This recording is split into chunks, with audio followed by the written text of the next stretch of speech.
Hello, good evening, targeted individual. My name is Grace. I'm one of the targeted individual here in Britain, in London to be precise. And in today's video, I'll be talking about targeted individual and gang stalking, what it means and how it affects the victim's life. It's just to try give a capture of what we mean by targeted by gang stalking. Basically, gang stalking is got a name that is could be called COINTEL Pro counterintelligence program that was started in the USA in the mid 50s, which was ended in the presumably was ended in the 70s. Is a series of covert illegal projects that was conducted by the USA. The aim was to surveillance and discredit and disturb domestic politics at the time where Soviet Union was interfering in American domestic politics. So this was set up to counter, but then it got into a point that people that were in organization like human rights began to be discredited, and then surveillance in a very illegal way. And apart from that, the the um, the Eastern Germany had their own organization too, which was very similar. It's called the Stasi. It's just to discredit the civilians, citizens, and they encourage a lot of um, people in terms of community policing, where people spy on each other, communities, neighbors, friends, relatives spy on each other. And then it got to a point that people become discredited, and then it got to a point that if you actually complain, then you are labeled as being crazy and then institutionalized. So in modern day, this is the modern day version, although it was outlawed in the 60s and 70s. And the German, I think it was outlawed in the 1980s, late 80s, but it has actually gone underground. And this is what is called modern day gang stalking. Is called, also have a different name. It's kind of the extension of the program with different names now. Is called community policing. It's just the same thing that was done before, dressed in different fashion. Now, in today's episode, I'll be just looking at gang stalking on its own and how this has impact on the why the gang stalking and the effect it has on the victim of gang stalking. Basically, gang stalking is a modern day coin to pro program that is run. It was, like I said, started in the USA, but it's also now worldwide. It is in Canada. It's called the VIPs. In this country, I don't know what name it is called, but it's called, I think, mostly gang stalking. It's also in Europe, like I said yesterday in one of my videos, that is also in Europe, where a lot of European countries, even in Asia, some parts of Asia now are also doing this program to silence people, discredit and silence them, then kind of get them into a psychiatric institution to be silenced, and probably sometimes permanently. And by the time they come out, if they ever come out, then they're no use for themselves or the wider population. It's got to a point. It's policing, like I said. It also could be called the Red Squad, in which extensive, and it is it's ongoing. It's been ongoing for over 100 years. So it is just in different era. In our era, it's called gang stalking, but it's something that's been ongoing for so many years. And it involves it's a combination of organized stalking, mopping of the target in the community. Before your gang stalker, you are identified by whoever it is. You don't have to be a criminal. You don't have to have committed a crime. It could be anybody can be put on this list. Now it's a database. So a file is open on the targeted in person in this country. In America, it's by the FBI, CIA. In this country, it's probably the intelligence service, MI5, and Metropolitan Police. They have a database where local police will go around telling people, just in terms of the community policing, they will go around. Once your name is on the database, people that are registered to that database can actually view your, see you in there. And then police will go around to where you live, telling friends, families, co-worker, landlord, and community of the targeted individual that they are under investigation. So they will come up with reasons such as maybe you're under investigation as a terrorist, or because you're crazy, or because you have committed a crime, or they could say that maybe you're a drug dealer, or you are someone who needs to be watched. So there are so many reasons why people get put on them. And most people, especially in nowadays, is they're innocent people that haven't committed a crime, but they will formulate a lie. They will put a slander in there and ask people in terms of in your community for cooperation. They will ask for cooperation in many cases. They will ask for cooperation. People will volunteer. In some cases, they will force the cooperation on people, especially those ones that have had criminal past, or they're in the process of being maybe convicted. So they will go force that and use that as a bargaining chip, that if you help us do this, then we will not charge you for the crime that you've committed. So they use lots of tactics to get people to get involved into this community stalking. So individual can be cut off from, because of this, individual get cut off from the support they have. So when they're cut off from the support they have, it makes it easier for the psychological harm to be done over a period. So the target is on basically is on two parts. The first part is basically the psychological parts, and then once you're broken down in terms of the psychological part, then they start the physical part of trauma, which is we will get into as we go along. What they do, the new form use a community-based program to help with the stalking, monitoring of the targeted. They are followed by strangers who form the eyes, and so these strangers are told that you're a danger to the society and that you need to be watched. Depending on the group, some group, if they go to a different group, let's say you're heterosexual, they will go to homosexual group and say you hate homosexuals, and that they will formulate a lie and say this is what you said. So those people maybe in your community will have to be part of the targeting, or part of people that are stalking you, and just tell them a lie, and these people think they have a legitimate reason to target you. So they're followed. In my case, I've seen lots of people that strangers on the streets, and you will know when you're being followed.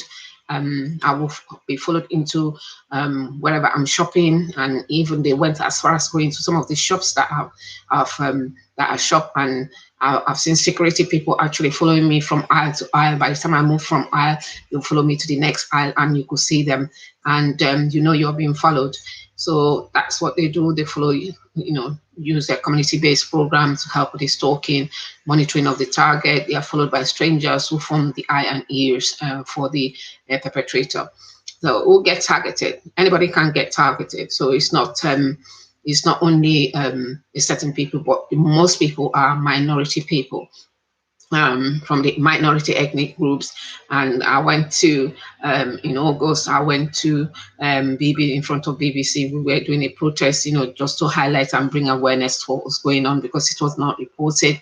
A lot of Black African women were there. I see a few West Indian women, and also a lot of women, actually, both white and blacks. And some of them were quite elderly people. So that were there. And there were also white young men, and also from other ethnicity. So they were there.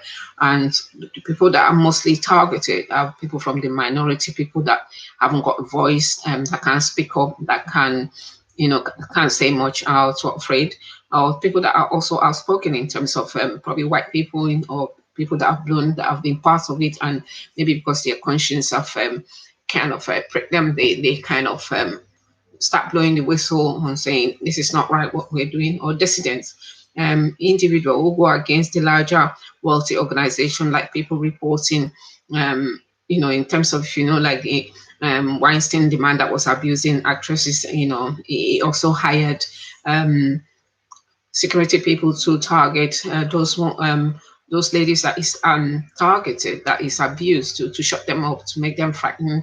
These are the kind of things. Big organization with big money will also target people if people are speaking up against immorality of what they're doing. Women's group, single women are also very vulnerable to targeting because they are seen as the weaker sex, people that won't fight back. They are targeted, and like again, when I went on the when I went in for the protest, I've seen a 23-year-old, 24-year-old lady, with young child that was being targeted, and you can see in her face the pain, and she doesn't know why, what she's done, and she's coming through the care system where she was in care, and her mother was in care, and she cited how her mother died at the age of 34. So even now, it's making her look back. Was her mother targeted? And then they follow suit with the child. So she hasn't known. She doesn't know what she's done. Most cases, people don't know what they've done to be put on the list to be targeted. So people like single women, women's group are vulnerable to be targeted. People that protest in terms of anti-war, or innocent people that they name maybe because they have arguments. Having said that, I also met an African woman that said she had an argument with her next door neighbor. People have arguments in all walks of life, and this man or this family put her name into the system, into the database, and where she's being targeted. And she was at the end of the spectrum in terms of you can see how long the toll has taken on her. You can see in terms of her physique, you can see how far she's gone on the targeting. And when you ask her, what did you do? She said she hasn't done anything, but she knew that they were having misunderstanding. People do have misunderstanding with neighbors, but for some reason, her name has been placed on the targeted list. The majority of individuals, people are not aware that they're being targeted and being gang stalking.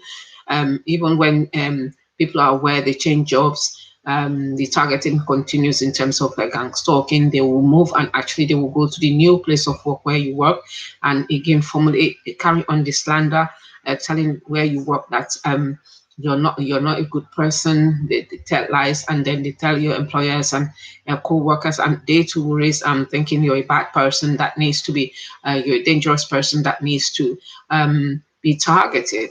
In my own incidents, I knew when I was working in central London, there was an incident where we were having a general meeting before I left central London to say that the boss, the manager actually mentioned, as if he was very proud of himself, that now he can track somebody on their email on the computer. And I thought, okay, that is a great skill that he's having. But then he went on to kind of a boastful way. There's a lady that somebody wanted to know about her whereabouts, where she goes, and then that he was able to track the person on the email and see. And I remembered that is the instance I was going on study leave, and I actually posted on my the dates of kind of let them know that I was going on 3-day study leave. And even after I've made everybody aware where I was going, exactly where I was going, and what days my study day was, I still receiving a telephone call, somebody asking me where about am I, trying to find out exactly where I am, even though I said I will check on the website to see where we normally would register where we're going and the rest of it. And then it was apology. But when I came back to find the evidence for this, that email was hacked off. It wasn't there. That I said to her that if she had checked on the date, then she would have seen that I've already documented that I was going to so on place. So things like that. So they will go to your employer and make accusation, and so those one sees you as a terror. In my case, I believe I've been seen as a terrorist, or someone as a radicalized Christian that was going to carry terrorist, but with no evidence at all. But then they have carried the lies, and told my workplace. So those people think they have a legitimate right to be the eyes and ears of giving them information about my whereabouts, and without thinking that actually these people could be endangered to my health. But they were kind of letting people know, because sometimes by the time I get to where I'm going, somebody is already there checking out on me, and as soon as I'm seen, they see me, they just disappear, just to make sure that I'm being monitored and where I'm meant to be. And this could be very dangerous in terms of harm coming your way, because we are not meant to be telling for people that are not even working. We're not meant to be locating where you're meant to. I know as a nurse, even when a police phones, when I was inpatient, you do not tell the whereabouts of the patient. You said to them, if you wanted to know, you can come in, but you do not tell, because it could be anybody, it could be somebody that is harmful. But this workplace that I was, they were very happy to tell people my whereabouts, and actually will email me, or where are you, where are you, even though I've indicated on the indicator exactly where I am, but it's just for them to be sure that I'm where I am. So that's one of those things. Then if we ask, what is the goal of the campaign? Basically, the goal of this gang stalking, which also is called the Coin to Pro program, previous program, and in some places they call it the East Germany used to use the Stasi, and it's just a program that it kind of it is done to isolate you. It's done to isolate you. And once the goal of the campaign is to isolate you. Once you're isolated, then they set your future arrest. Future arrest means, in terms of what happened to my husband, like I said, we've been separated for so many years, but because of the children, we're still friends. He reported one incident where he got on the train, and this man got on the train, although he was sitting down, but he had his bag so low that each time he moved, the bag would hit him on his face. And he walked away from him, knowing that when you hit somebody, you will know that your body has touched somebody, and you turn around and say, "Oh, I'm so sorry." He did not apologize. He walked away and walked away from him towards the front of the train, then come back again. And the second time, they managed to hit him on the other side of the face again. So he started getting offended, and thank God that he did not react, because what they tried to do is to set you off for arrest. So if he had reacted or grab his bag like a typical black man, or react, or maybe shout, then they will create a scene to make sure that he's arrested, and that's what they're trying to do. And also in terms of institutionalization of force, that is one of the goals of the campaign, is to get you to be institutionalized. That means by telling people that you're crazy. At the end of the day, if they are targeting you so much, some when I went to the protests, some of them actually appeared on kept, because of so many, but I did not judge them because of so many, God knows how many years of abuse, that you could see the telltale sign in the body of the women. And some of them were actually also on medication that they've been giving to them. One of the lady that I spoke to said to me that they forced her into psychiatric treatment, and they're giving her medication, but she does not have much difference in terms of her symptoms. And I said to her, why are you still taking the medication if it's not helping? So if the medication they are giving them is not helping, and some of them are probably giving injections, so they make sure that when they come in, they're giving injection, they can't reject, and they haven't got advocate, they haven't got anybody to speak for them. So they're forced into that kind of situation where they're injected. And then once they're injected, they can use that to say, oh, she's getting better, whereas she's not, symptoms not better. She's still, seeing the gang stalking, and also she's still having the attack with torture with electromagnetic weapon. So they make sure that they institutionalize you, and sometimes it's temporary and sometimes it's permanently. There are instances where people are actually one of the targeted individual, a man, Sean Gibbs, talked about he walking his dog, and then two police people, or I can't remember, police people just appear from nowhere and forced him into the car, and then took him straight into mental institution, and then get him injected without informing members of his family, and then they just drop his dog off at home, and then because they said, oh, somebody said that he was crazy, and that was it. So from walking his dog to ending up in a mental institution, being drugged, that he slept for so many days. By the time he woke up, then he realized what was going on, and they haven't informed any members of his family that it was in institution. It's only when he came round, then he realized what was going on. Then he had to find a way of trying to contact his relative, and the relative were also getting worried and saying that they thought he had died somewhere without knowing exactly where it was, where exactly where it was. So after coming around, before he was able to get through to members of his family to tell them that this is what has happened to him. And again, having said that, they got into a point of not letting the family-in-law. And by the time they were medicating him, although he said he wasn't taking the medication, but then by the time he was ready to be discharged, if the medication is working at a low dose, they were prepared to double the medication for him before he discharged, and saying to him, oh, well, this medication is worked for you so much. We see you're getting better. Even though he wasn't taking the medication, he said he was spitting the medication out.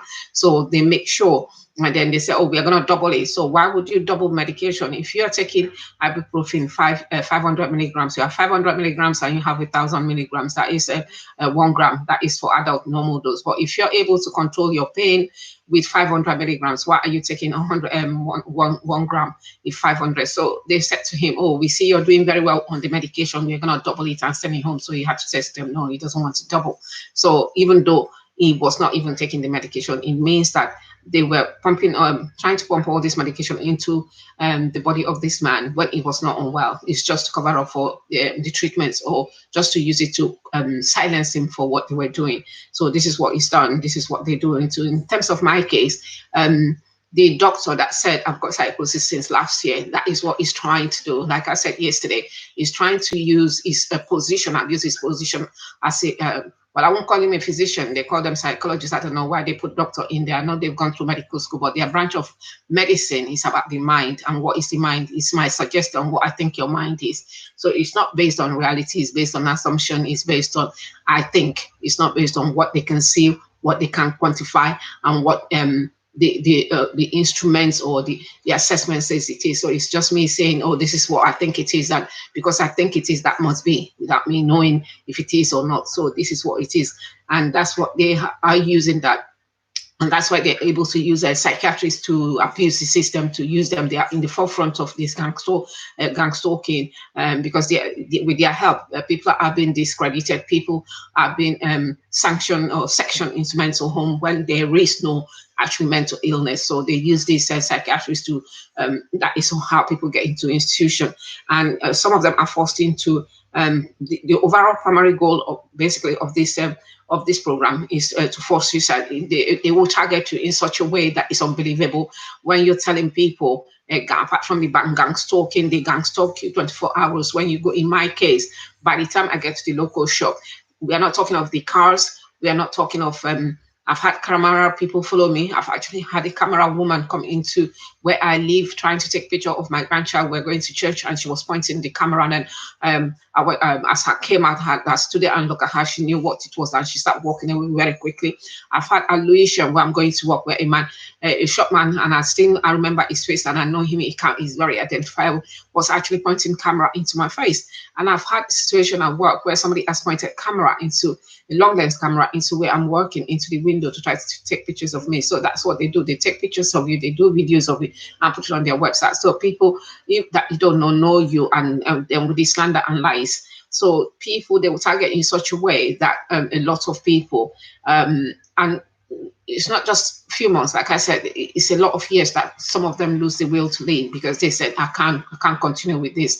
And then you hear a lot of time young people taking their lives, or they say it's suicide. And I know also that there are units that they pack, that they can, if they want you to commit suicide, that is from what I've actually researched. You can go and do your own research, where they have units for fear, units for if they want to, they call Wired magazine. If they want you to commit suicide, they will pack the frequency in your home, and then channel the frequency into your body, so that it makes you feel there's no hope for you, and you kill yourself. And when you kill yourself, from what I've researched, is a goal for them, because then they could they say they go out into having a drink on your behalf, what has happened to you, and you give it a name, that you're gone, because at the end of it, they're getting paid for what they're doing. And so it's not only one company, it cascades from on top till bottom.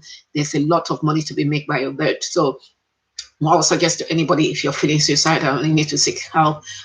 Try to get support from family. If you don't get support, try to locate other targeted individual, and they could advise you. And also, you know that it is probably it's not you. You don't feel that way. It's frequency that is being channeled into your own frequency, because they use EEG now to get into your body frequency. Everybody has got their own range of frequency and channel the energy of. If you go into internet, I think there's a map of consciousness. Map of consciousness. So one of the target individual gave it to me, you know, told me where to get it. It shows you when your frequency is are very low, what that makes you feel. So a low frequency, a kind of dispositioning you into conditioning by them. It makes them able to get you into that low mood, into that low lack of hope, and thinking that, you know, you can't go on forever with this, and then that frequency might start channeling your energy into taking your life, or forcing you into thinking otherwise, because you just can't cope anymore. You need to remember that as bad as it is, you're not the only one that is going through this. So many millions and people very young that are going through this. So if they can't cope, you need to find a way of coping, and you need to understand that you have not done anything wrong. So once you haven't done anything wrong, you need to lift yourself up and put your chin out. You know that you're not the one that is committing crime, that they are the one committing crime. You haven't done anything wrong. So that is what will give you the strength that, you know, you haven't done anything wrong. So you have to raise yourself up and take a deep breath and just get yourself together and start going. Because a lot of people are into this database. A lot of people are also in your position. I know some people are more targeted than others, but in my case, especially if you are a minority, you can imagine how worse yours will. Since they started last year, it has not abated since they started. Sometimes my body will go into electric morning, afternoon, from the head to the toe of my feet. So that is what they do. So I'm not sitting here feeling comfortable. I'm not sitting here feeling joyful. But at the end of it, what has given me the strength is that I know I have not done anything wrong, just like any other targeted individual. I have not done anything wrong. If this system, if this program was used well, it's meant to stop people like terrorists, attacking innocent people. But you can see from when it is started, it has not worked well, because they are not targeting the people that are meant to be targeting. You can take, for example, in this country, how the terrorists was able to conduct series of attacks in Britain mainland. If this program was used in the right way, in the correct way, if it was not sabotage, if it was used correctly the way it was meant to, then obviously this the target the people that were perpetrating crime could have been caught easily. But because they haven't, it's not about prevention of crime. It's not about controlling crime. It's about using it to control the innocent people, using it to target, using it as a punishment, using it as a weapon for innocent citizens. So that's why it has not worked the way it was meant to work. That is what the government should be looking at. So people are forced to commit suicide, and that is the primary aim. And once you commit suicide, they're actually very happy, because they will assume that, well, we didn't kill you, you kill yourself, whereas overlooking that it's true what they have done to you, decided to take your life. And as a Christian, that is sin against God. You cannot take life you haven't given. You haven't given your all. You have to ask the Lord, as bad as it is, that it should give you the strength to overcome the pain, to overcome whatever they are pouring at you, and just live each day as it comes. So the overall aim is for you to commit suicide. And in some cases, I've done research, and they say that actually they will want to kill you, because if it's not working, then they're trying to find out what's going on. And because there's a lot of money involved in your death, Other goals of the harassment is sensitizing the victim to everyday stimulus as a form of control. Yes, that is done in terms of, in my case, when I was working, when I come back from work, especially by the time I'm getting home, especially during winter time, that it has become dark. What I will see a car that will beam. Not only a car, some cars will beam their lights into full lights with everything, especially when I'm coming, and then beam it into my eye. My husband also complained, beam it in full blast into my eye. And sometimes I started actually wearing, when I'm getting off from the bus near my home, I will try to fish out my sunglasses to try to dim, to try to block the beaming. So they will beam this light into my. There was an incident where I went to one of the local shops. So when I was coming back from work, I just thought I'd do some shopping before getting home, and it was a woman. It wasn't even a man. The car was just parked separate from other cars. As soon as I walked into a view. She just opened the full beam, and there was no need for that, because that when I look back, there was no need for that, and she just beam everything into my eye, and then she just came around slowly with the every beam into my face, and I tried to look down, tried to look up, I couldn't. So and I knew that was them, because it wasn't an ordinary person. Usually ordinary people don't do that, but I became to associate the beaming. So when I see them, I know when they start to beam, I know it is them. And also about a few months ago, when I was going shopping again, I was standing at the bus stop, and they came behind in one of the streets, and then they beam. These days it's like one light, but then they beam it. They try to pack and beam one light, so that it's also to tell you that I'm in control, I'm watching you, and that sort of a thing. What I do now is try to ignore them, and what I'll try to do is to tell you, you can go on with your childish play. What I do actually, when they started to beam, like if there's a way, I'll just turn my back on the beaming. So what I'll just do, if I see the light coming in, if they do, I put my back down. I try to see if I'm fishing something out of my back until they go about. So me, I just turn my back on them to say to them, I am not into. I'm in my 50s. I'm getting, middle-aged woman. I have no time for foolish play.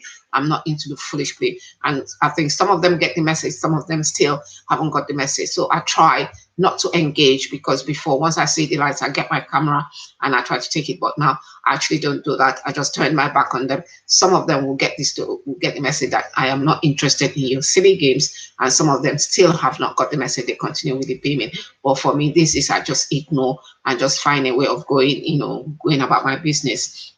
So that is one of the things that they do to find a stimulus. Or in some people, it could be stimulus could be in terms of color, in terms of maybe hand signal. And also, I noticed that even my next door neighbor, one of my next door neighbor, the Christmas light is still ongoing in their house. So some of them, I don't know, maybe that's what they use in identifying themselves. And onto the back, the Christmas light was actually put in after the Christmas or after the New Year. They just came in when they were moving into the apartments and put the lights on. So since New Year's Day, the light is still ongoing. They had nights that they don't put it on. They had nights that people. So excuse me, I think for them, they're thinking that the light is my stimulus. The light is not my stimulus at all, because I've read about it and I don't understand what they do. So it's not, I do not get stimulated. I do not get angry. I do not even get mentioning. I just noticed that in my mind, I just said, because they're not paying for the lights, obviously they will waste the money. If you're paying for the lights, if you're paying for the electricity, you will not be put on a full Christmas galore in from January to October. So you will not do that. You will have the conscience, you have the common sense to turn it off. But of course, they're not paying for it. So it's not their money, it's government's money that's been given and they're being wasted. And also recently in the last 2 weeks, there's somebody that's moved into one of the flats that is very directly opposite my where I'm living. That there is no curtain in the flat, or in the flat. There is no curtain, but there is light everywhere. And then you see this bald man sitting there every day. Anytime you go in there, he's sitting there. Sometimes maybe chested. Well, he's his home, he's his castle, but then there is no blind, there is no net curtain, there is nothing, and he's always on the computer. And I know that some energy has been channeled from across the road, so I don't know if it's coming from that. I can't say for sure that if it's coming from that flat, but it's something that I've noticed recently that it will be bizarre why somebody will sit down without sleeping.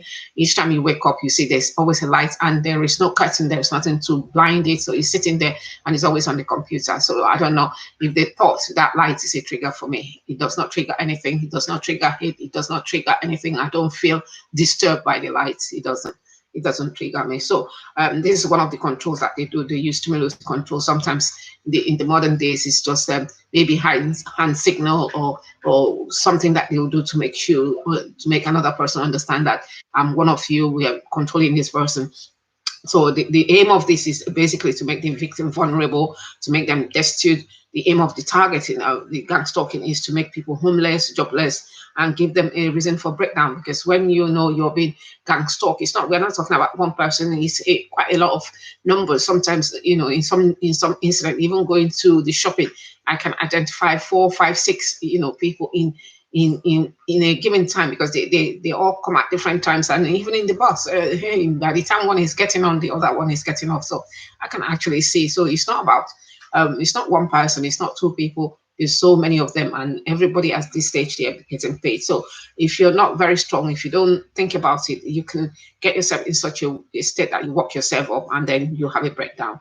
So you mustn't do that. And again, because of the gang stalking, people tended to move from area to area, thinking that the gang stalking will lessen. It does not lessen, because by the time you're moving, before you move, you're already being tracked. You're daily 24/7. So by the time you're even trying to go and get a place, they already know you've approached that place, and probably they've already got there before you, and probably talked to the whoever that you're talking to. So they already know where you are. So in the course of 2-3 days, they're there already, and then they're starting the same thing that they've started before.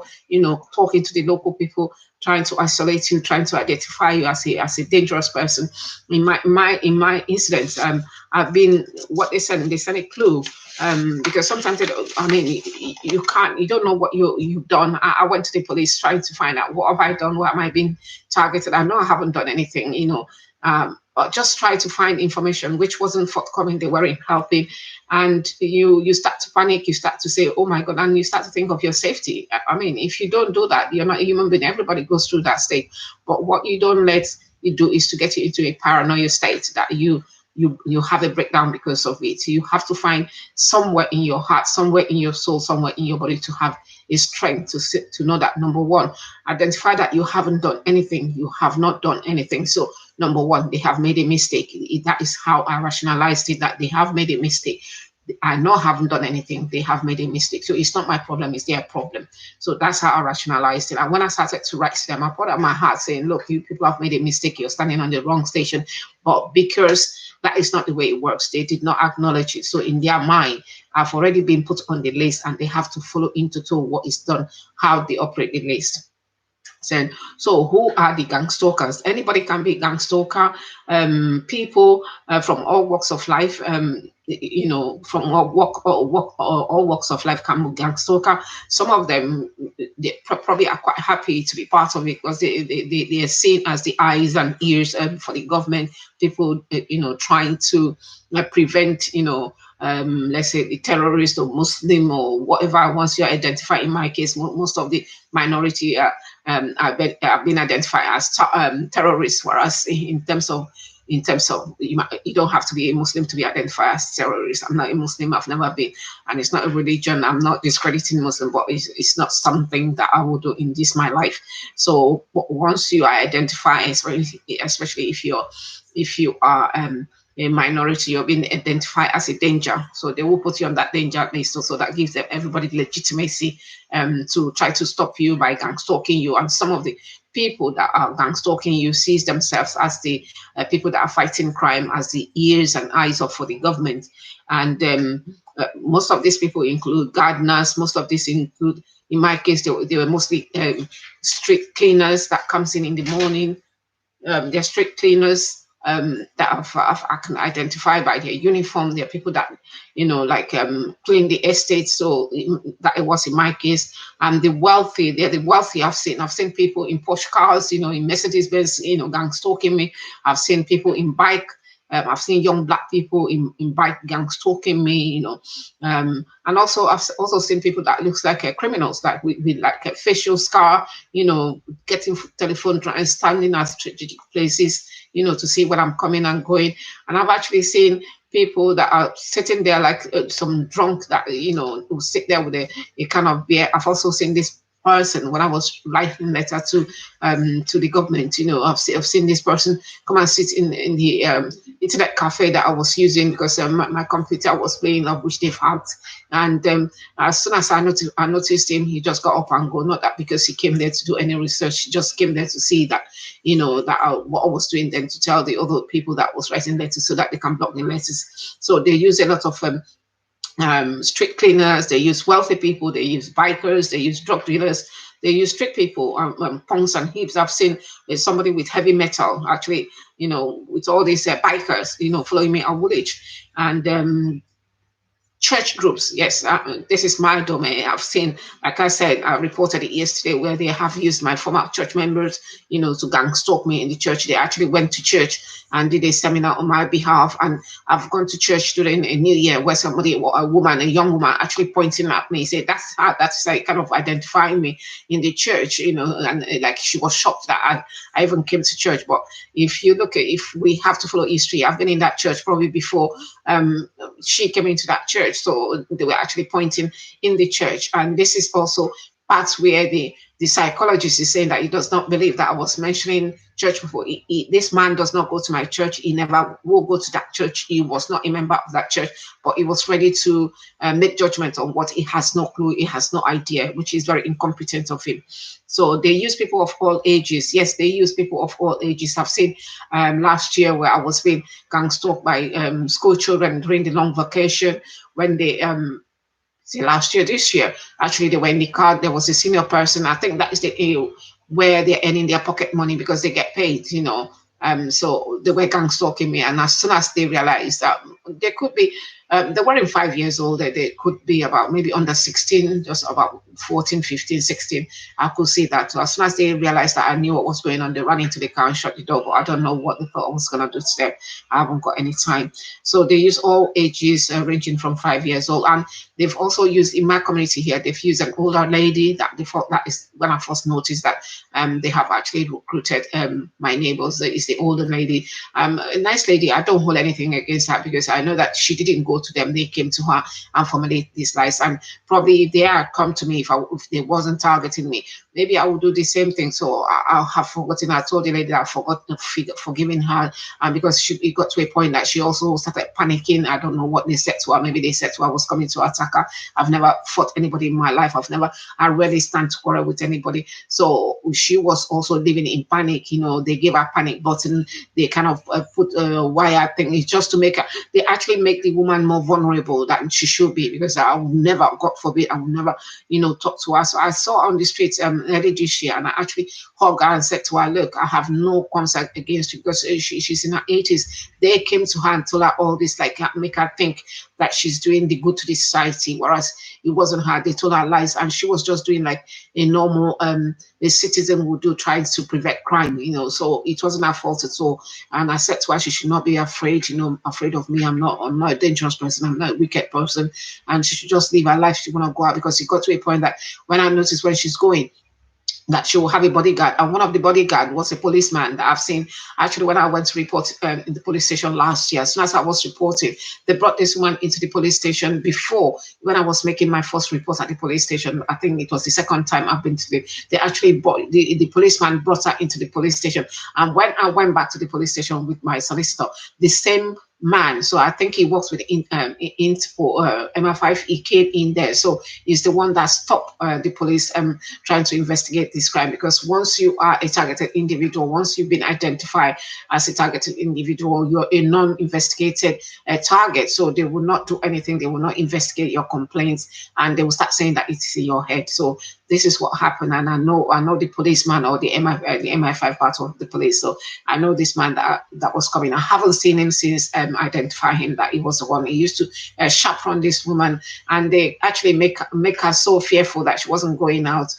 She was, I'm sure she's not probably enjoying her, her old age the way she should, because of what they've done. So they have tried to ruin her life in that way, making her feel she's vulnerable, making her feel like there's somebody out there to harm her, where there's nobody there, from my perspective, from where I'm standing, to harm the poor lady. That is what they do. So they use all ages. Gang stalking is seen by others, that are participating as a game of cat and mouse. So they see themselves as heroic, somebody that is doing good for the better, spy for the government, doing good for the better good. Whereas it's about targeting individual, causing problem, causing harm to another human being. So some of them see that they're heroic, some are power hungry, so it gives them power. And again, because of the money, some of them do, especially when they're targeting, when they're using people that own benefits, or people that have been drug dealers, or people that have people that have been drug dealers to fight. They're thinking that, oh, they're using them to fight crime, use them as informants. So it is money. I used to go to one of the outlet shops where I used to buy my things. I try, if I could, I try not to buy things, too expensively. I like lovely things, but I try not to overpay for something when I know I could get it less. So I do go to outlet shops, to buy some of my things. And I knew one of the men there was targeting me. And when he sees me, I'm like, hello, hello, that kind of a thing. And then I knew he was one of the people that have been recruited. So each time he's around, I always feel the same burning sensation when I go into it. And then one day I could hear him over talking to a lady. And I knew it was me. He was talking about it is easy money. And the lady kept saying, no, she couldn't do it. He said, well, it's easy money for him. So he sees it as easy money. So he's earning easy money on suffering. It's easy money. So he knows exactly what he's doing, injecting pain, injecting suffering for easy money. So for some people, it's because of the money that they're doing it.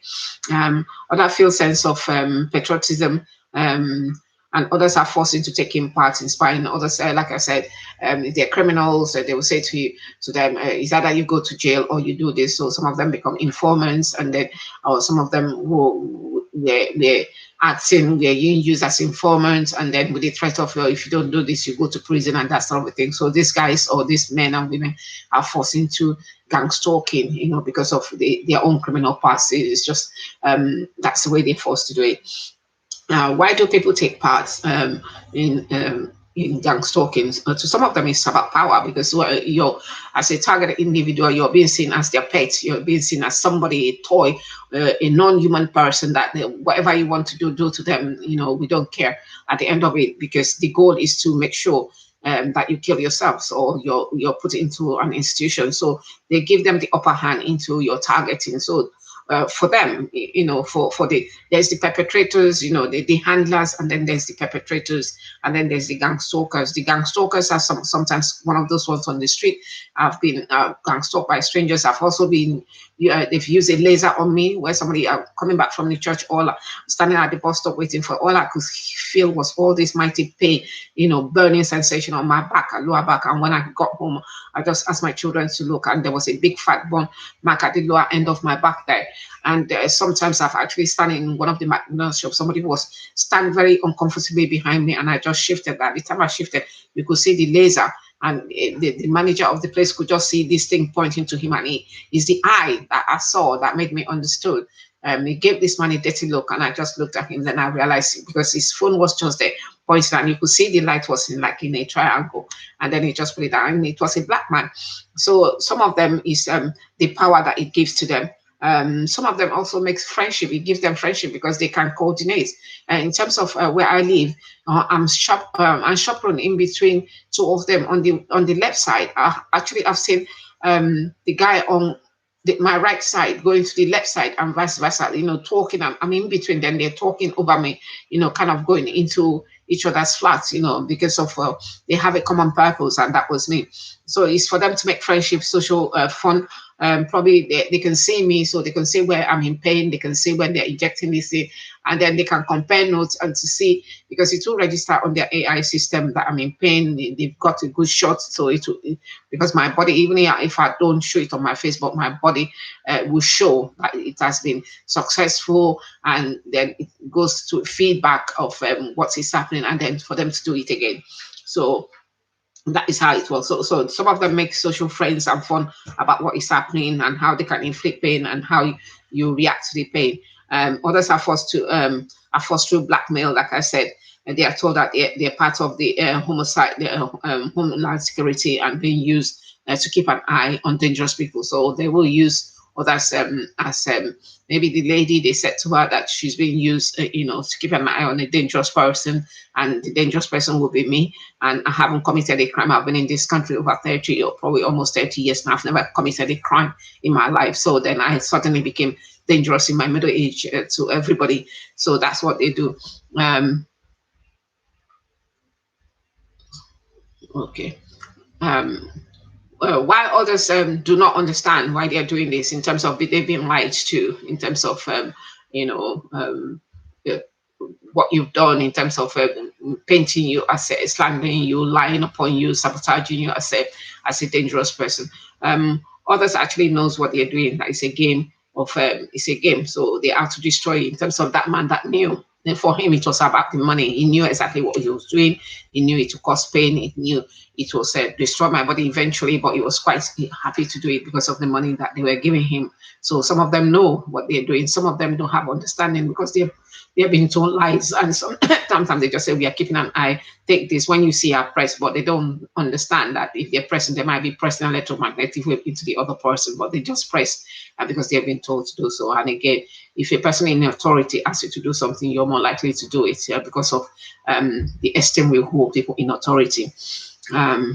They said, where does the gang stalking occur?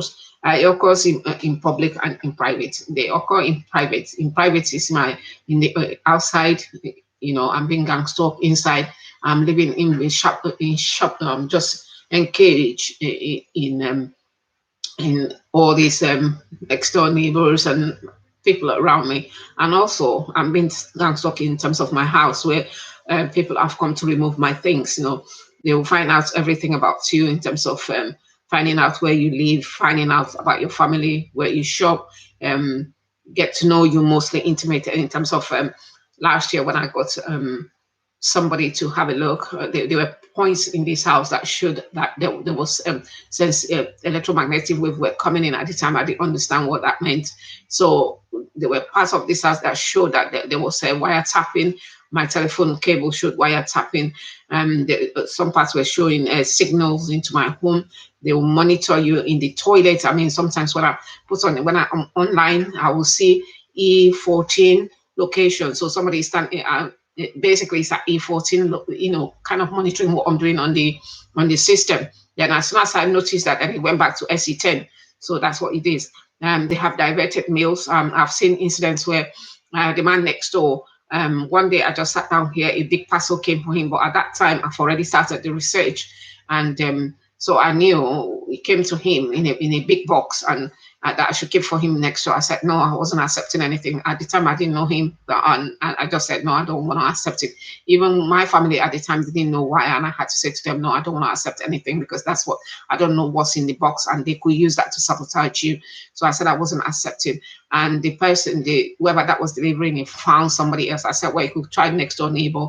And I think they tried. The very next day, a mail that came to me, my hospital appointment, he knocked on the door and knocked on my door and gave me the mail. Since that day, my mail has never gone back to their home, and it has never been before then or after then. So I knew something was up because that mail, how could they see 26 and then deliver at 24? So that was very bizarre because a mail that came to me the next day was delivered by next door to me, whereas the day before I've already rejected anything that was from them, because I just didn't want anything to use it to sabotage me, put anything there that might cause problem or bomb. I just didn't want it. So I didn't want, and I instructed my family not to take anything for neighbors, if they can't deliver it, they could always leave a note that they could collect it at the post office. So at the time, my children didn't understand, but that's what I did.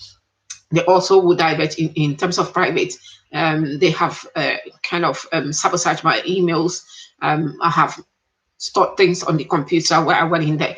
Their pictures that I was taking, I saved it on the computer at the time. I didn't know they are gone in there and block it. So I cannot open it. They've hacked it and blocked it out. And sometimes I've seen emails.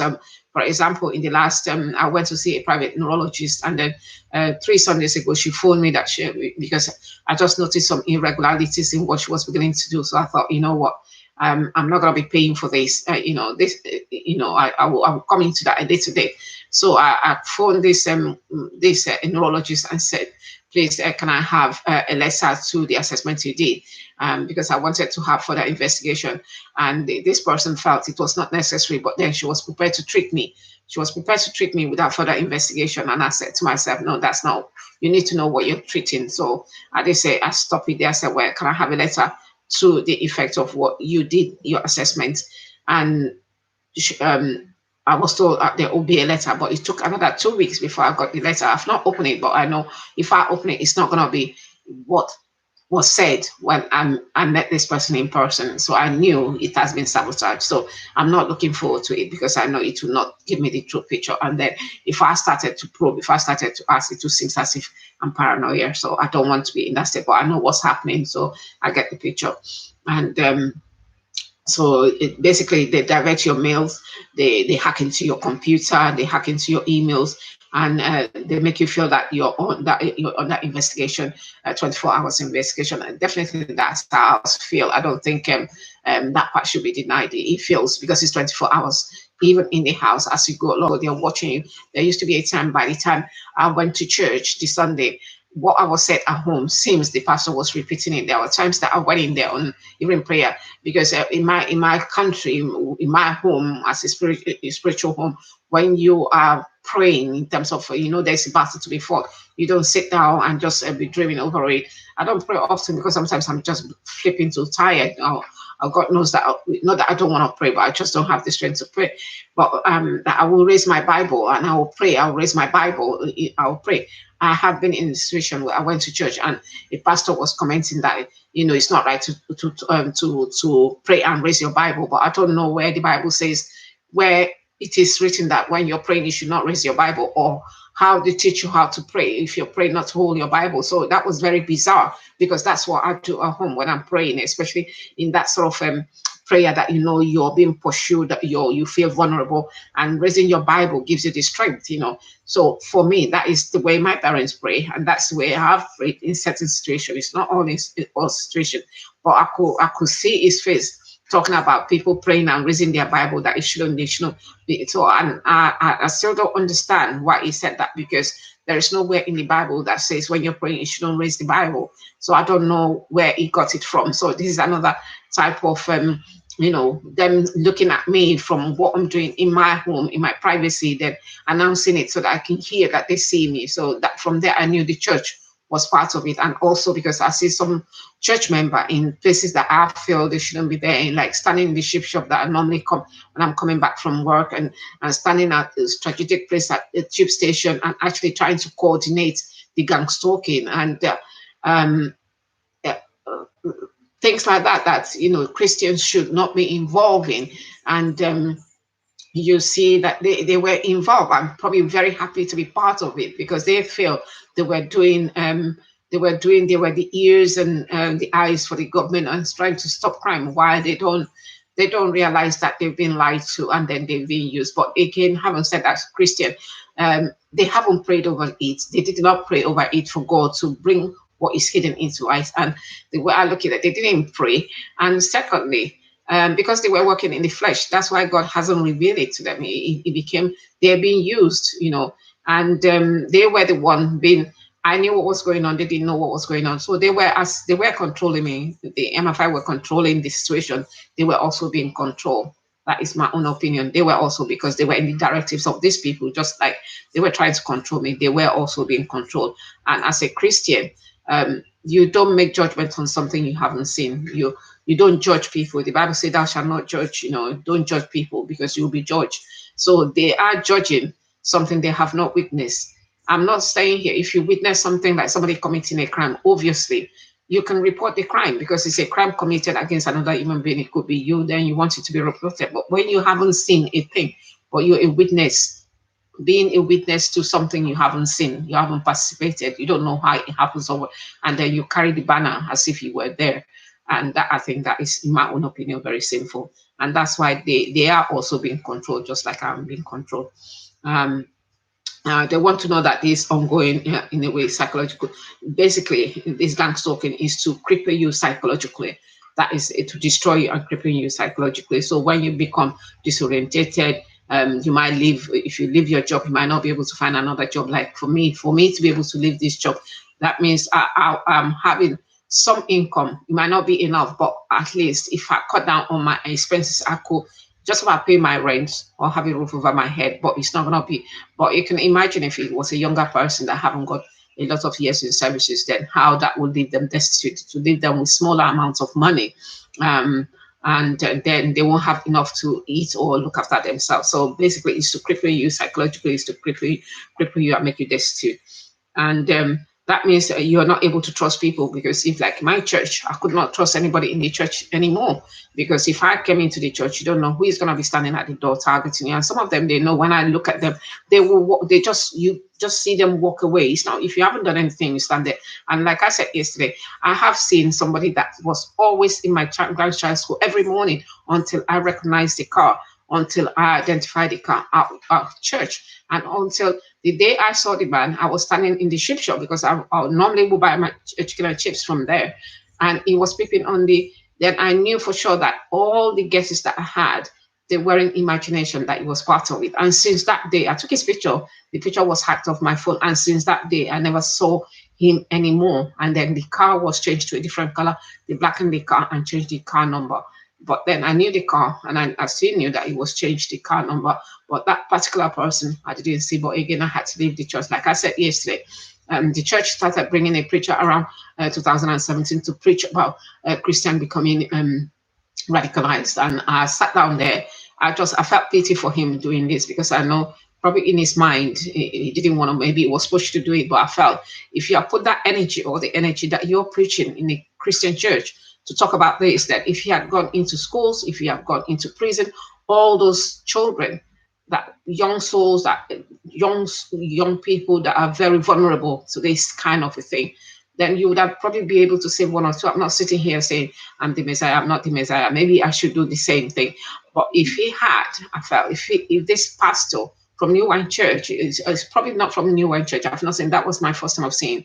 If he had gone into schools, if he had gone into prisons, if he had devoted his time that day that he was actually preaching in there, if he had gone in there, used that opportunity, maybe he would have saved his soul. Because my friend that is a female pastor said to me, if you go to East London, there are some areas that Christian children have been changing to this. Again, if children have been targeted, if children have been made to feel inferior, anybody can't impress them. When these people come in and try to befriend them and try to make them friends, bro, and that sort of a thing, then start putting ideas into their head, and that's how people start being radicalized. And as Christians, we need to stand up against this. But the pastor did not do that. Instead, he was standing in the church full of Christians, middle age like me, and talking about Christians and drawing, actually did draw a pyramid. And I was just looking at it, I shook my head. I said, God forgive you. If you're doing this from your body, from your soul, not attached to anything, very good to you. But if you're doing it because you think there's somebody there in the church that is being radicalized, it just goes to show that even Christians that call themselves Christian, they are vulnerable to mind control. They are vulnerable to this type of thing. So they are, a lot of the people that are into gang stalking are also Christians, because I don't think they would have used a Muslim woman or man to try to gang stalk me. So they're Christians. Most of them goes to church, most of them pray.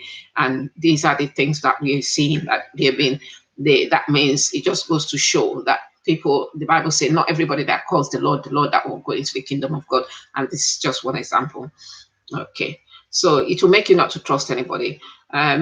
Like people are forced to follow their instruction designed to destroy the targeted individual. Like again, like I said, if somebody is a criminal, they could use that as a blackmail to say, if you don't do this, you could go back into prison. And people are forced into doing it. But some people are happy to do it. They feel they're doing heroic job. They're trying to prevent crime, and based on lies that they've been told. Blighting is a target. Like I said, when you walk on the street in the dark, somebody turns the full beam. I have been a victim of that all the time. And at one point, I mean, I'm not proud of myself. That's what I did. But I did actually bend down when I see. I'll bend down, and what it means, you can understand what that means, because I felt you cannot in the dark be pointing them. And it wasn't a one-off. It's like every day you come back somebody, and sometimes you can't see because the light goes straight into your eyes. And when I did that, they started targeting on that, because I will see people walk on, then they will scratch their bottom, because that's what I did. I'm not proud of it, but I just felt I got to a point that I thought, well, if that's what you're going to do, that's what you're going to get, that kind of thing. I'm not proud of it. But I just thought, as a Christian, I shouldn't even be giving that example. So I've stopped doing that. It's not, when I see them beam the light, what I do, I just turn my back on them and make them understand. I don't scratch anything. I just turn my back and make them, I'm not going to play. I'm not into that childish joke. And that was it. Some of them, like I said, will understand what that means, and some of them still continue. That's what I've done, and I try to ignore them.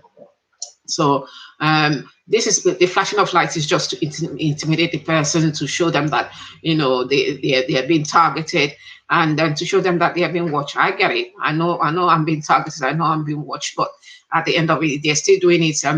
They started 2015, this 2019. They should know that I get it. So there's no point for them to do it because I don't feel triggered.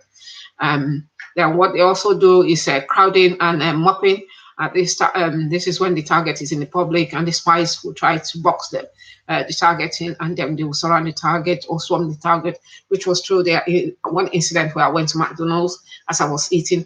This group of men came into the same place I was eating the other side, and they were talking about you could hear them discussing, talking about cranking up the energy into one woman that lives in Greenwich. And I could hear everything that they were saying. So I just looked at them. They were very young people.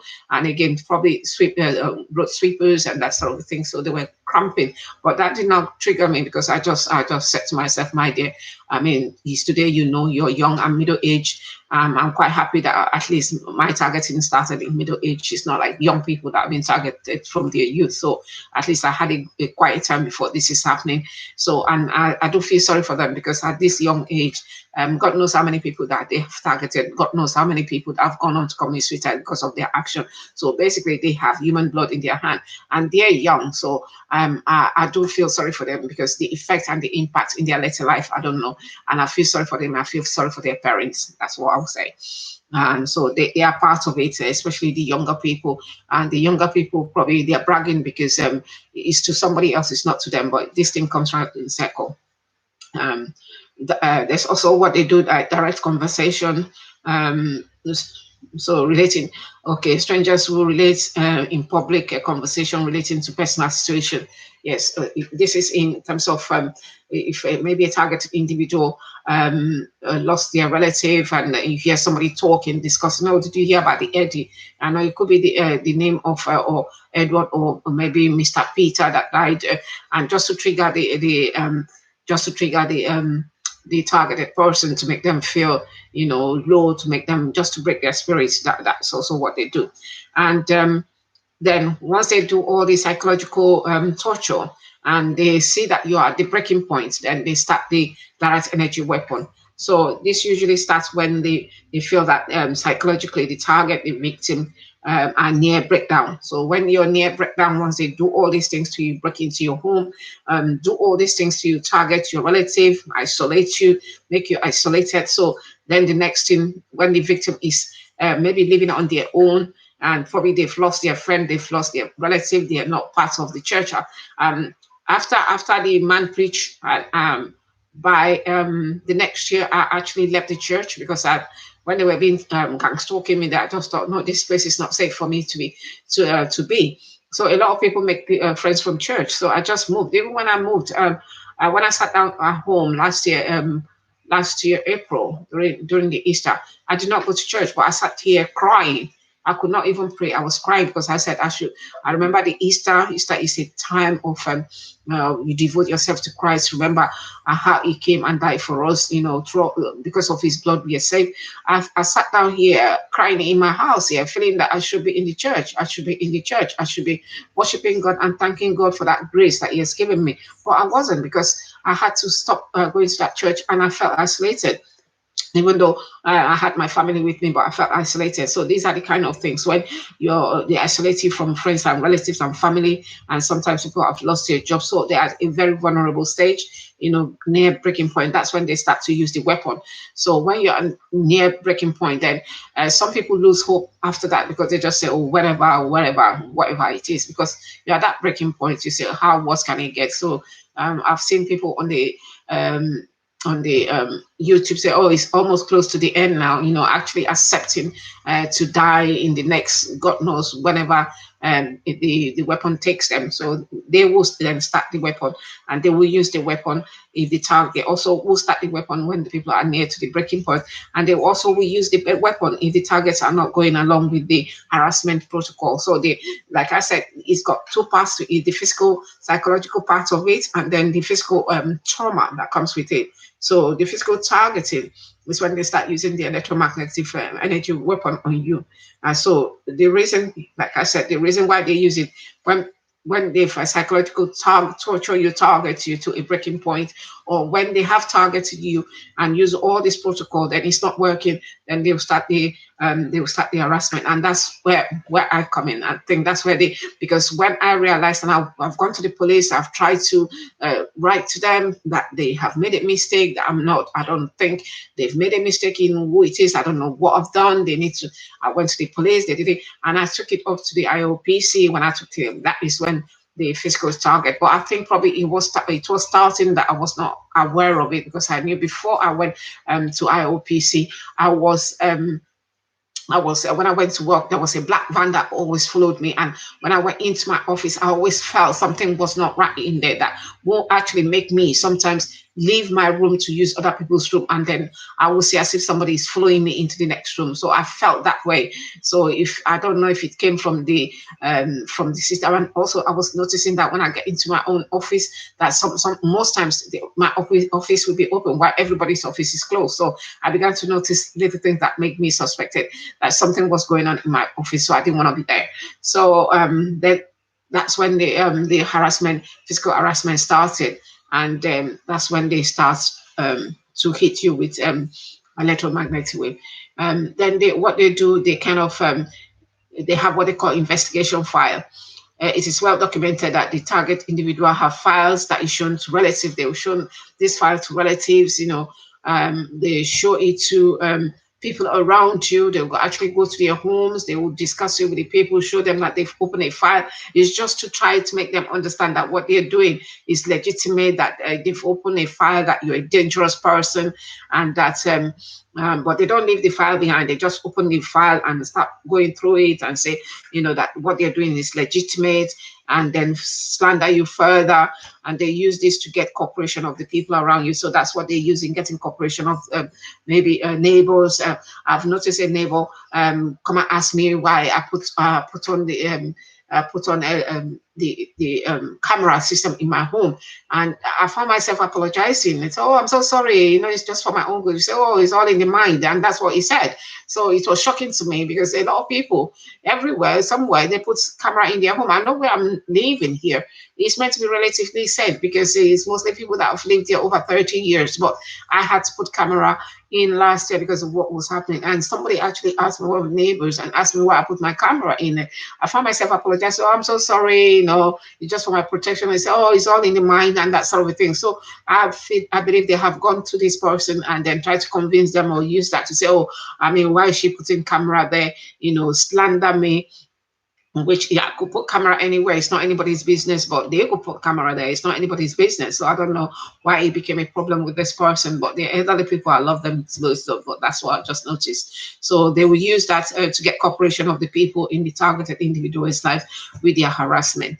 There's also gaslighting. That is doing little things to make the victim think that they are going crazy. So in terms of moving things around, there are people that have documented where they went into their home, the furniture is being moved around, or if they bought a shirt, they would change his shirt to a kind of an inferior one.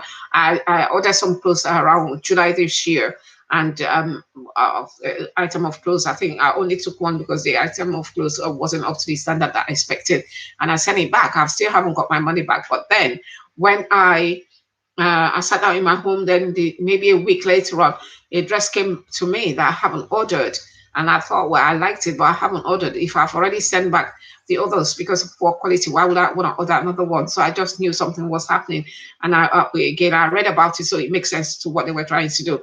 So basically, they'll do little things to make the victim think they're going crazy by moving things in their home, by changing clothes, taking small items, then replacing them later. In my own case, they haven't replaced most of my items. They came in there. The first thing that I noticed that I bought 2 pink dresses, and I bought them on sales. Like I said, I tried to shop sensibly, and one I couldn't find. I was gonna wear to church. They're mostly church wear.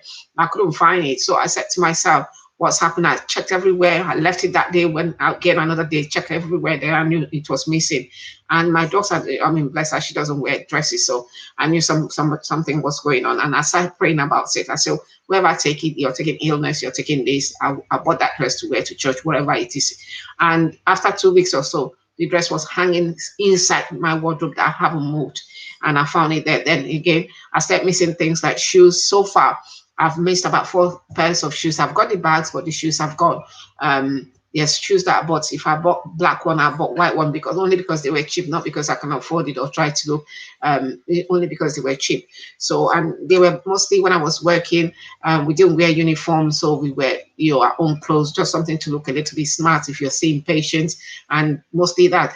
But then 2 weeks ago, I got a dress that I wore to church. Was it last week before the last Sunday? I got a shoe to go with it, and the shoe has been with me for years.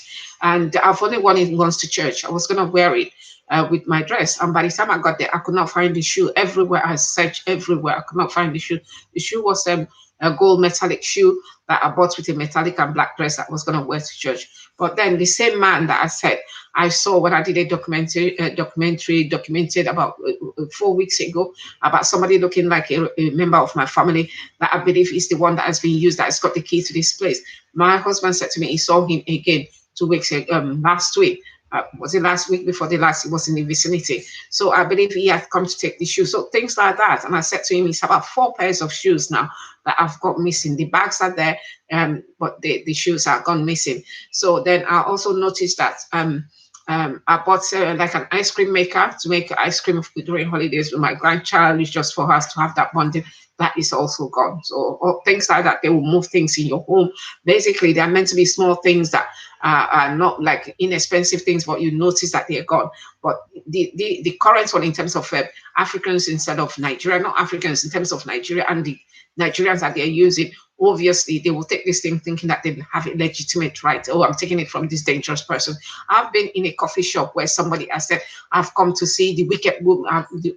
The wicked woman is here, only because the day before when I was having an argument with my husband, he said wicked woman. So he sees me as a wicked woman, and I've heard husband call their wives names. You understand? It's not, we are not glorious. Oh, we still have a misunderstanding, but we are supporting each other through this. But he said, wicked woman is a common thing that I've heard my friends have said their husband has called them when they're quarreling. People call people names, and this man has said she thinks she has the right to come into the coffee shop that I'm saying the wicked woman, so that she make me understand that they know what was going on. But for me, it didn't make me anything, because I know people have arguments, people swear, people call each other names when they're upset. So at the end of it, she's sitting there calling me, and she doesn't know me. I don't know her. I've not had any connection, anything. I've not offended her. So my happiness in my soul was that I've not done anything wrong to offend anybody. So whatever names you want to call me, go ahead. It did not make me. I was upset because I felt if my husband, I mean, we're separated for so many years now. We're not cohabiting, but we're just, like a family friend, that we'll call it that way. So I would, it's not, if he's angry, he says he's like he's out to say what he wants to do. And sometimes when I'm angry, I also say some things that, I feel like getting out of my chest, and that's how the relationship is. So the woman felt she had to call me that name, just to mirror what was being said at home. And there's also gassing and poisoning. I've had that experience, spraying fumes or scent into victims' home, attempting tampering with their food to make them become very ill. I have experience. I've gone to do my shopping. By the time I came back, my bag, my clothes was full of this white wax, that I could not explain. Some of the bags I don't use. Sometimes I have to come and wash them. So I don't know if this radioactive, whatever they say, they could use chemical, harmful chemical or not chemical. So it was like, what, kind of, I've never seen it before. I noticed that it was on my clothes, it was on my bag just from shopping. And I noticed that I didn't buy anything to prompt that. And it's not only once, it's happened twice. So, and also I've had food poisoning, 2017. I knew 2017, I knew I drank I made some bitter melon, because I'm a diabetes nurse by profession.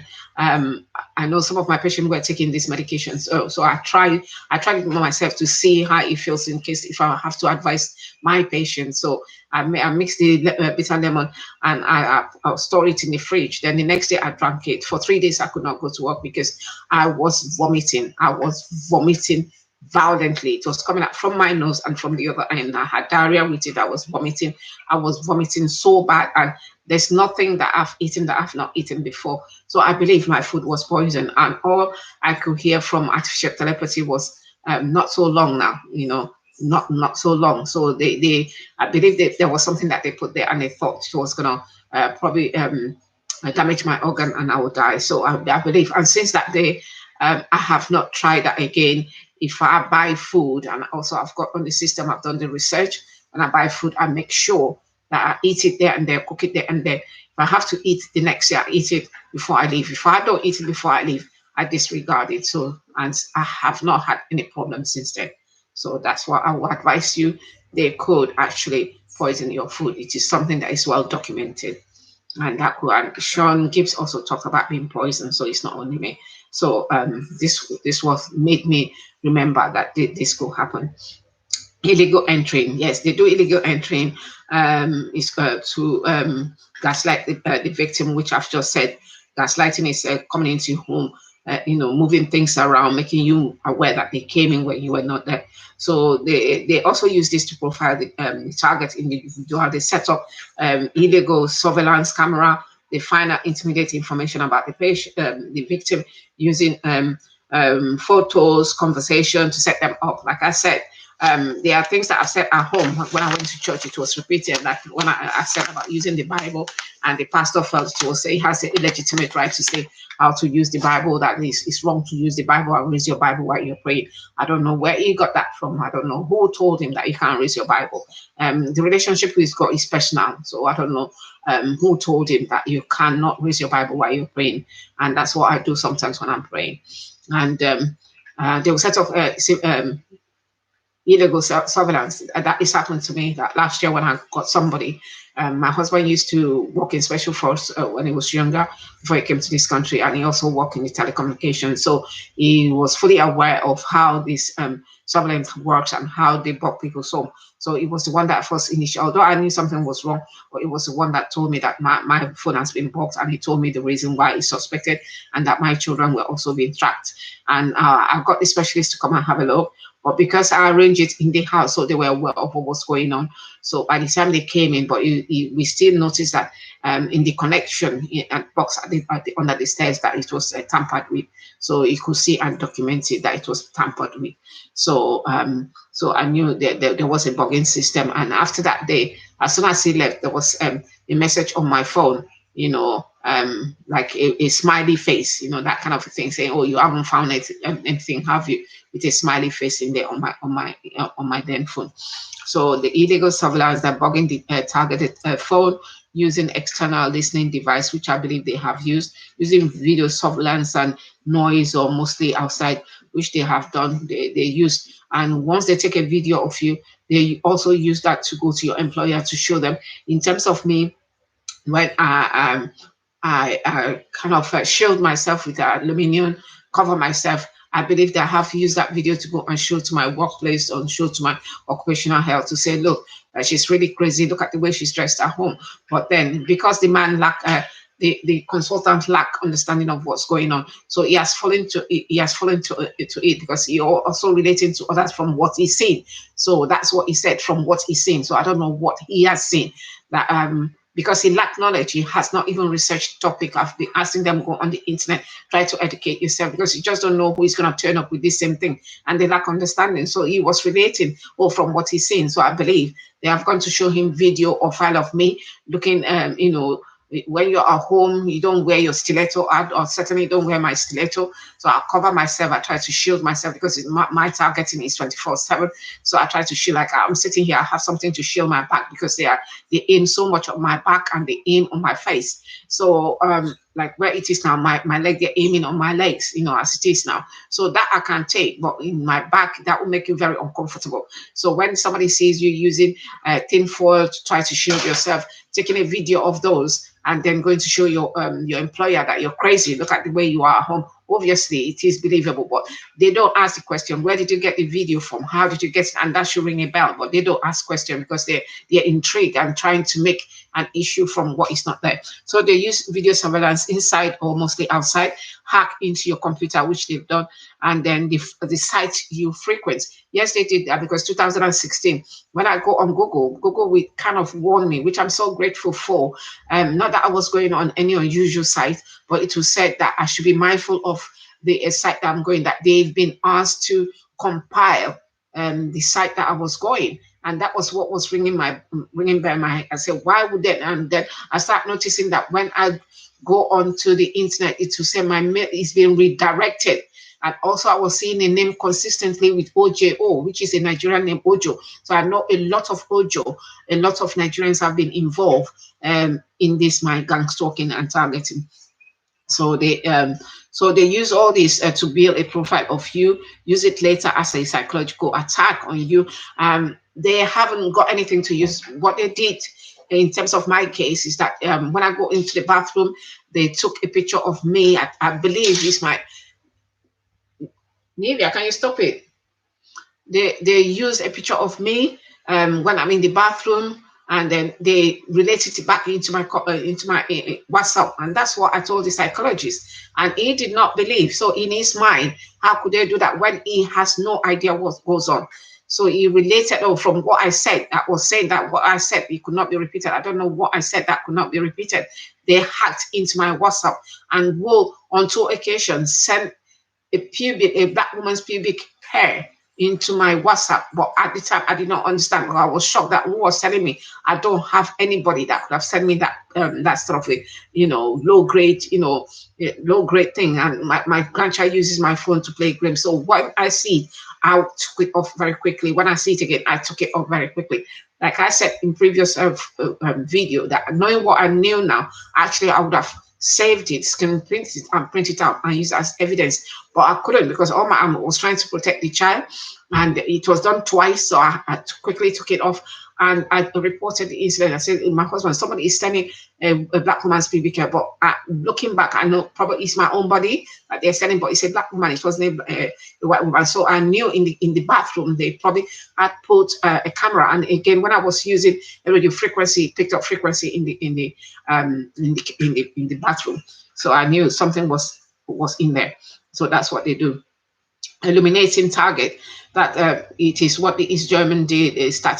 Secret police did that to victims. They will spray things, clothings, to make them glow so that they can be targeted. They use radiation victim with they use radiation to victimize people so that they can glow, so that they can be targeted, and this could be harmful to the victim, which they did. I remember I was sleeping in my bedroom, and on one night I was targeted in so much that I had to go into the bathroom twice, and it became a time that I became short of breath because I could not breathe.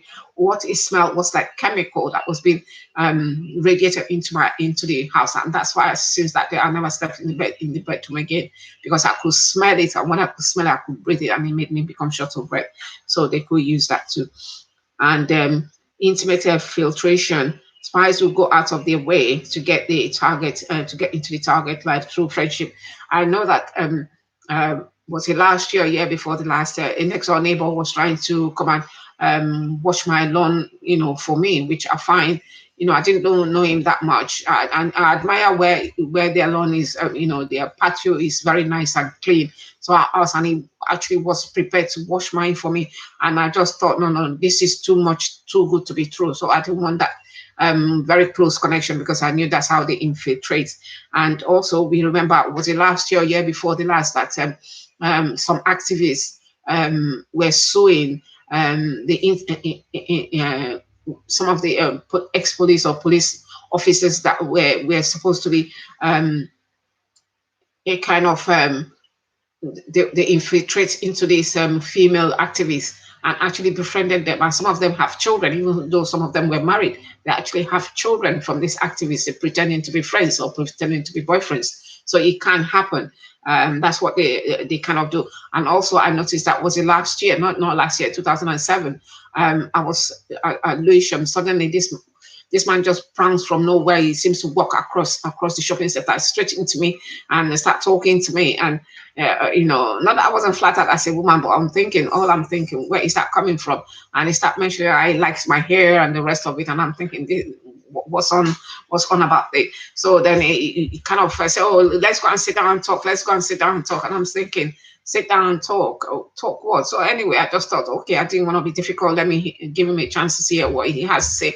Then he sat down and said, oh, he comes from South Africa. He's an engineer locally. And they start talking all that, and I'm a middle-aged woman. All I'm thinking, I said to him, there's so many young women around here, young pretty women. Why is he not talking to them? Why me? So in my mind, I didn't know what. Then realized what was going on, and then he went into a cafe, just tried to listen to what he has to say. Then he was talking about getting to know me and all that rubbish, and I'm sitting down there, I'm thinking, you have just picked on the wrong person. So I said to him, he said, if you can get my number. I said, no, can I get your number? And for somebody that is an engineer, when he brought the camera, you could see, looking at him and seeing the camera, it was the phone he was using, it did not match. And I knew then that there was a bogus. And then what he did, because he did not expect me to ask for his number instead, then he gave me a number that was not incomplete. That was incomplete number. I took it. Then after 2-3 weeks, I tried to phone the number to see if it was really him, or tried to make my conclusion.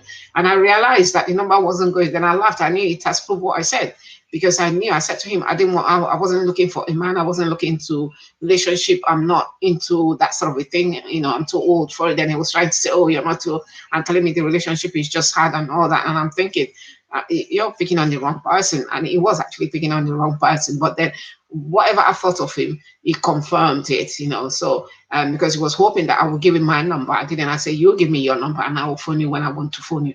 But the number he gave me was not complete. And also the phone he used was like a box phone that somebody, for an engineer, comes from South Africa. He wasn't telling me that he's divorced. That's why he needs to travel. Who cares? What's that got to do with me? So they will use that intimate infiltration to infiltrate the target, especially single women, and then just to try to get more information and for their profiling and victimization. And if anybody is kind of vulnerable to that sort of a thing, then they will use that. They will use the information or what had transpired to target you, to break you down, to molest you, to report to everybody that you're probably cheap or you're doing this, you're doing that. So that's what they do. So just girls out there, just be aware. Isolation, yes. This is where without the isolation, they don't succeed. So they'll try everything possible to make you isolated. So without the isolation, their harassment is not successful. So the victim will need to be isolated for their method to work, because once you're isolated, you're vulnerable. Then they use this slander, then they use all this to target you. And mimicking, yes, this is trying to copy things in the targeted individual's life. They use this in terms of, like I said, a few weeks, somebody turning up like a member of my family and trying to be friends with my husband, saying hello when they see them, whereas they're not. We don't know them. We don't know where they come from. So they try to mimic. And also I noticed that each time I tried to go to the bathroom, there was someone at the same time in the bathroom, and I was all starting to feel that there was something channeled, from their bathroom into mine that was making me short of breath. So I also noticed that. So it also makes you feel that you're vulnerable, you're under 24-hour target. Random encounter, yes, I have seen random encounters, because like I said, somebody coming about last month or early last month, I was just in a shopping center and I happened to meet an old friend and we're just talking. But before that, I was sitting down trying to find something in my bag, and I noticed this young man came and sat in front of me. And when I got up, he got up. But the getting up was not getting up, going on his way. If I stood, he stood. So when I realized that it seems this guy was following me, I moved. If I moved to left, he would go and stand. As soon as I walked away, he walked away and following me. It got to a point that after I saw this, my friend, I told my friend that it seems that person is following me. And he said, are you sure? I said, yes, I'm sure. I said, let's do as if we're moving away. As soon as we're moving away, who was on the hill? He came on the hill. And as soon as we stopped, my friend had to run away because she couldn't stand. So I had to stand there and ask somebody else, some of the men that were there to bear me witness, and I have to challenge them. And I did challenge him. I said to him, don't follow me. I'm not following you. If you've been asked to follow me, you need to stop. I don't know you, don't know me. And I asked him of his name. He said his name was Aaron, but that was not his real name. I said, what's your real name? He said, I should just call him Aaron. So I said to him, call him Aaron. I said, stop following me. We are all black people. Stop. If you be nice to follow me, stop following me. And that's we never. I've never seen him from that day. So I don't know if he's got mental health problem. I don't know if he was channeled to follow me that way. But bless him. I don't know what it is. But again, it's based on lies. It's based on slander, and people do things, just to. This is one of the street encounter. Sensitization, we discussed about using objects, using name callings, coughing, and people have seen each time people use sign language. People use one of the ladies said to me they will rub their nose at their boyfriend, and got to a point that she will start seeing people rubbing nose. So they use that to sensitize them, so each time they see this, it causes maybe panic attack in them, that they make them understand they are constantly being targeted and followed.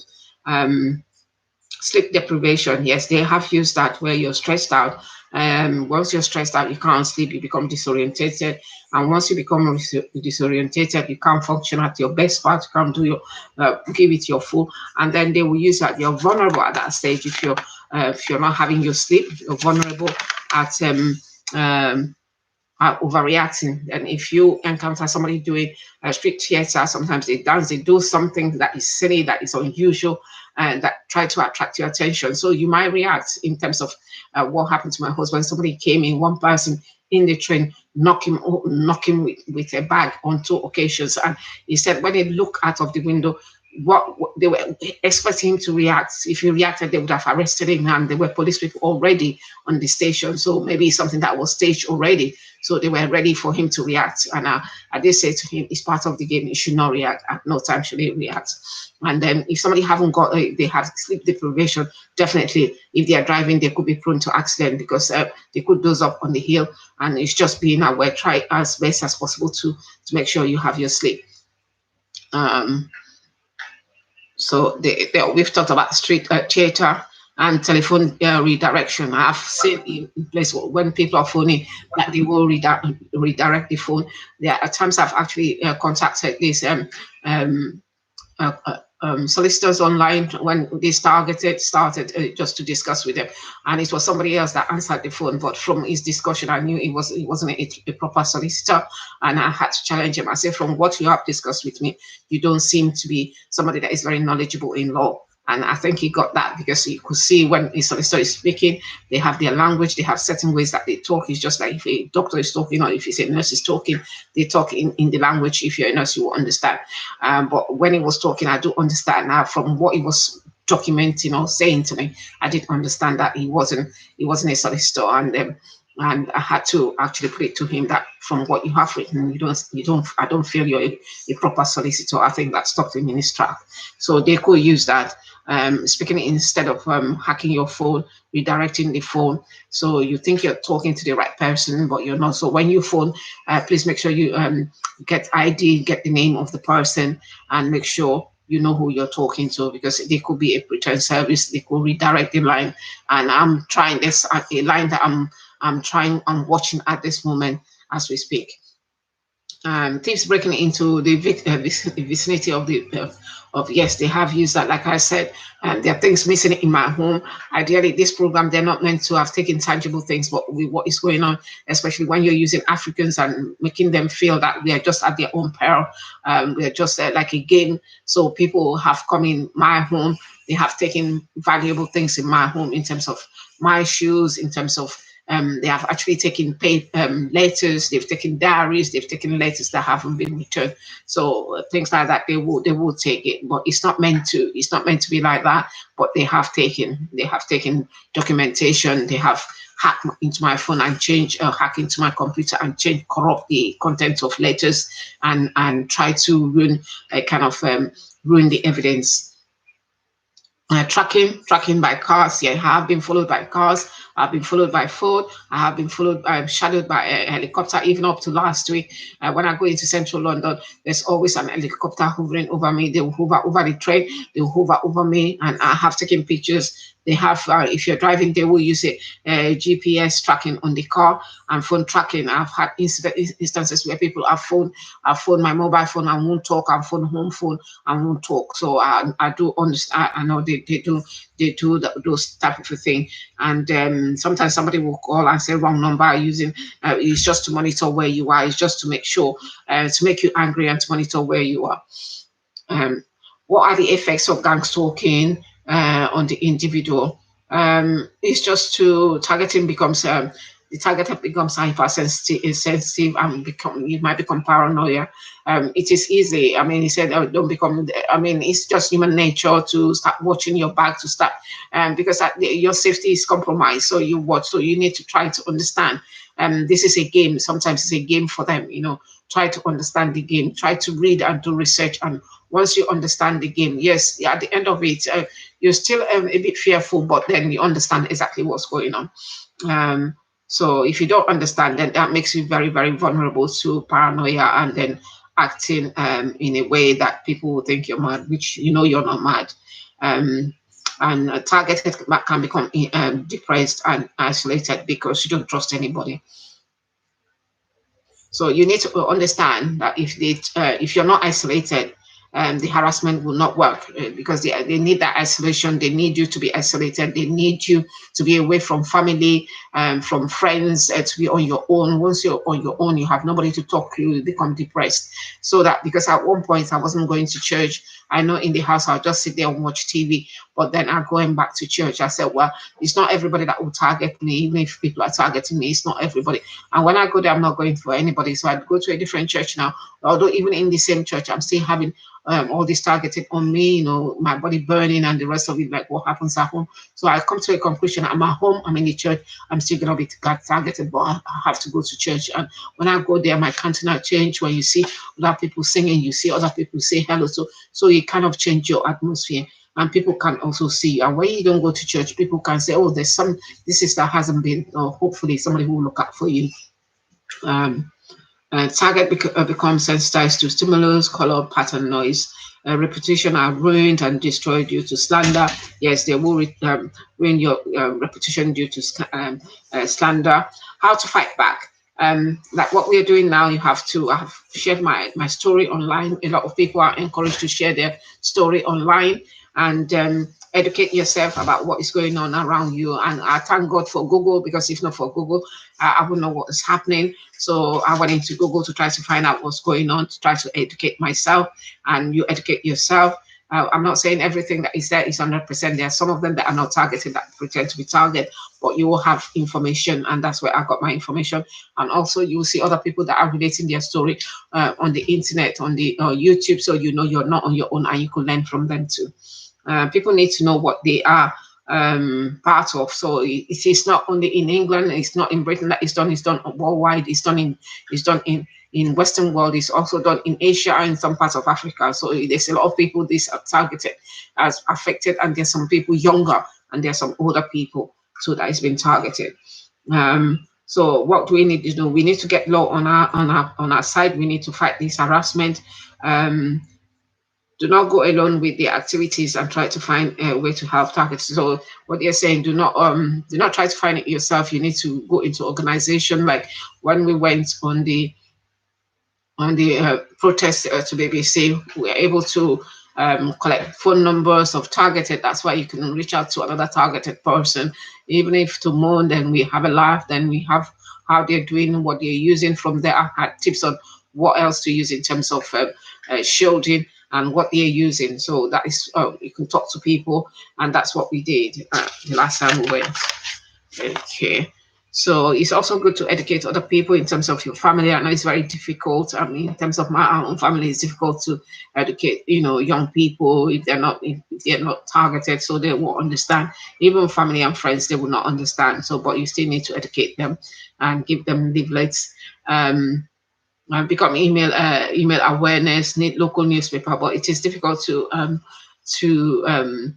get news organization to report on this, because again, like I said the last time, it could be because not that they are not aware, but probably the journalists are afraid to talk about this, because they might be targeted too.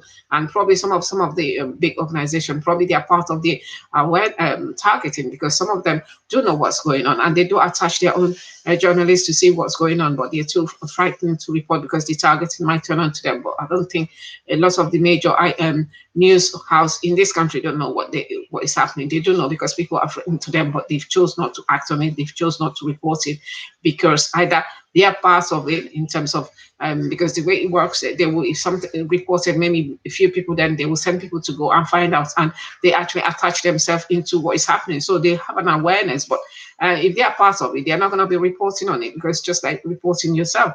So that is the way from my standing where I look. So they try not to report it, they try to put a deaf ears. But what happens when it is happening in the third world country? They're the first to go and report and demonize this country, whereas it is happening here also.